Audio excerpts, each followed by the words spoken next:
Hello Kamshi! For today's video, gagawa tayo ng chicken cordon bleu para sa ating food to share at pang potluck.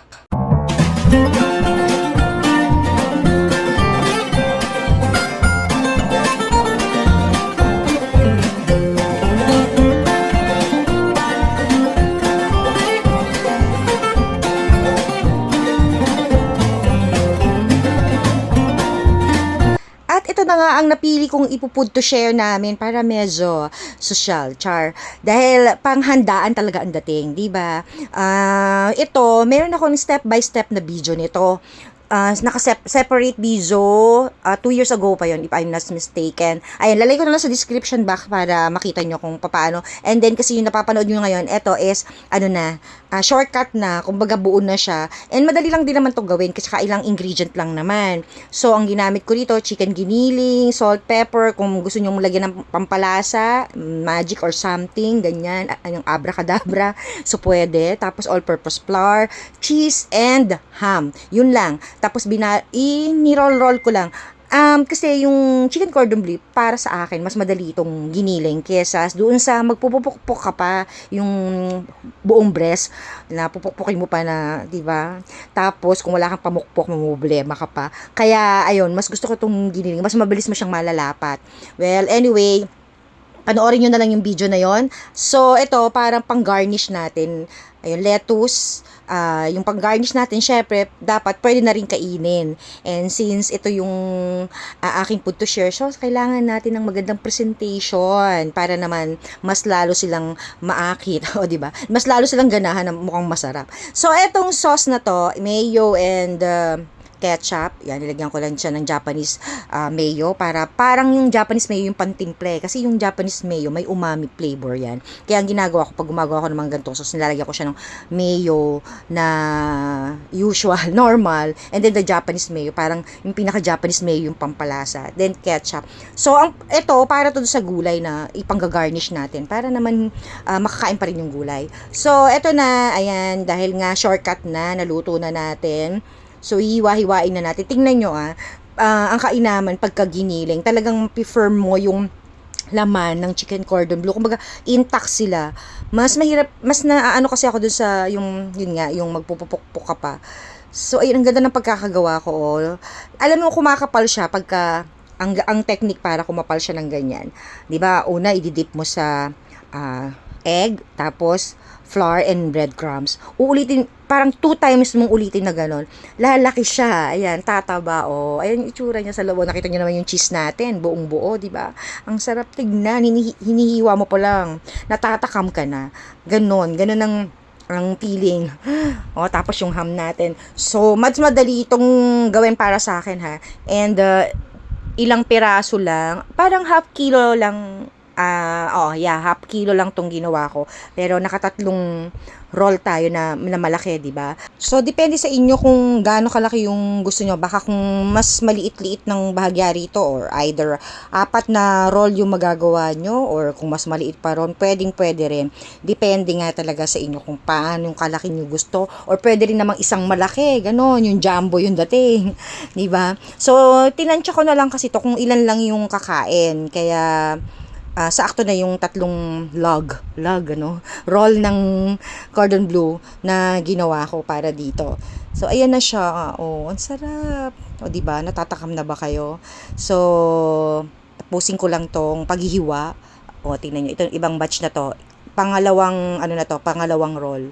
O, tingnan nyo naman, diba? Ang laki ng cheese. Hindi tinipid dyan, Actually, pag mga ganito, gusto ko talaga malaki ang cheese. Kasi iba talaga pagka yung pagkinain mo yun, di ba? Nalalasaan mo yung cheese. Oh, ayan. Medyo natunaw-tunaw pa nga yung cheese dito Ayan, oh. Ayan, marami na to para sa amin kasi ilan lang kaming kakain. So, syempre, di ba? Ito yung ating potluck. Though, pag-iisipin mo parang mahirap kasi ang daming proseso.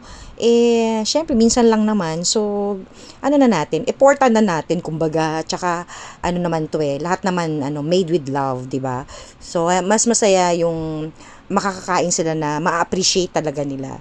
Ayan na, tapos na. So, ilalagay na natin sa ating mahiwagang baunan.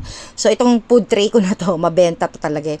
Kada may okasyon, may ano, kaya sulit na sulit yung pagkakabili ko nitong food tray ko na to, magkano ko lang yan nabili. So, every time may mga potluck, may mga kailangan magbaon na maramihan, yan, dito talaga sa itong food tray ko na to ang gamit ko lagi. So, ito na yung ating gulay. Ilalatag natin dito yung ating lettuce. Romaine to. Tama ba? Oo, romaine. Kasi yung isang klase ng lettuce, kasi maraming klase ng lettuce, no?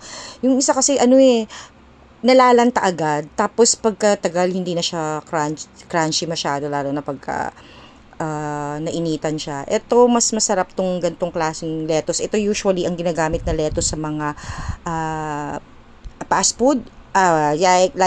Hindi ako gabanggit ng kung anong fast food pero yung mga fast food na nag-o-offer ng mga salad, yan. Ito ang usual na nakikita kong mga gamit nila kasi nga mas matibay ito compare dun sa isang klase ng yung iceberg ba yon.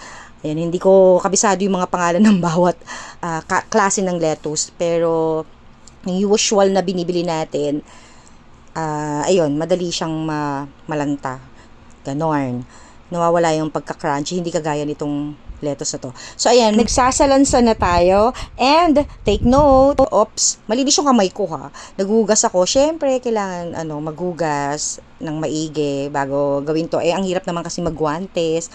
Dahil yung guantes ko dito ay maluwang sa kamay ko. So, ganun din. Matatanggal. Kaya, kamay na lang. Total, close naman yung mga kakain nito. Mga close, mga kamag-anakan naman. So, hindi naman sila sasakitan ng tiyan kasi malinis naman ang pagkakagawa niyan. Babait lang sila sa akin. Kaya, ayun. Ganun lang. Wala namang arte. So, ayusin natin maganda para mas pag-open mo ng inyong baon, ayan, presentable. So, lagay na natin yung mga pipino dito sa gilid. O, diba? Ayun, yung ginawa kong mayo, para yan dyan sa pipino at saka yan sa lettuce na yan para may sausawan pa rin. And pwede rin namang yun na rin ang sausawan nitong ating cordon bleu. Yung ketchup and mayo, bagay na rin naman dito. Hindi na ako gumawa nung white sauce. Okay na to kasi masarap na rin naman siya. Actually, kahit hindi mo na nga siya lagyan ng sausawan, okay na rin kasi malasa na. Pero kung gusto nyo talaga yung may white sauce, yun nga sa previous video ko, andun talaga kompleto yung step by step, pati yung sa white sauce, meron din doon. Pwede nyo rin gayahin yon. So, yun nga guys, ang sabi ko kanina, ilalagay ko na lang sa description box para mapanood nyo rin yung video ko na yon.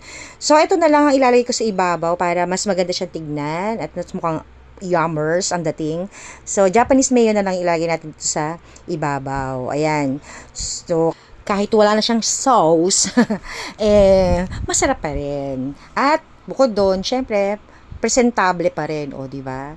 Yummers! So, till my next video. Salamat sa panonood!